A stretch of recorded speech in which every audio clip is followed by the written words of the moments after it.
some stated, others not stated. And people think, oh my gosh, it's so expensive. And what I want to say to people there is I encourage you to move away from the cost mentality and to the investment mentality. So here's an example. How much do you think a divorce costs? What's the average cost of a divorce? In percentages, it's half your shit.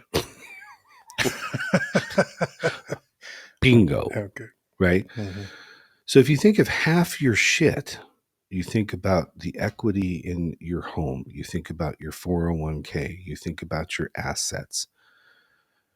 But then you think about your children, you think about your life, you think about your well-being, you think about your dreams, your hopes, your aspirations, right?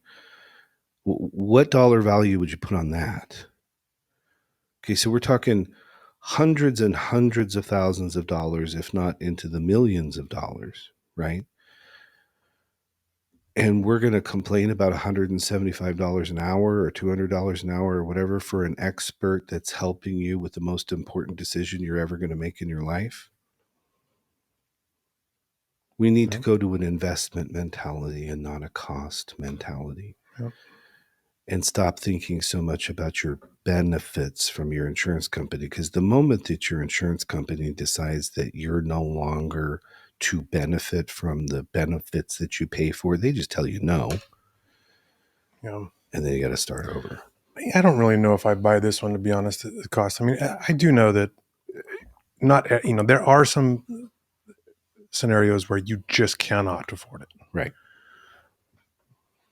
But to my earlier point of, sitting at dudes next to the bar talking about it and they bring up cost, they won't spend $175 an hour for therapy, but they'll drink $150 of beer with me that night.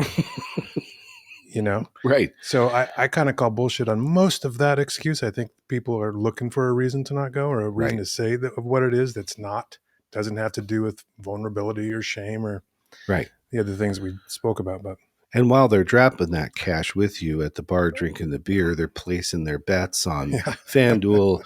They're chipping into their OnlyFans people that they're watching when they're doing their online, porn watching or whatever.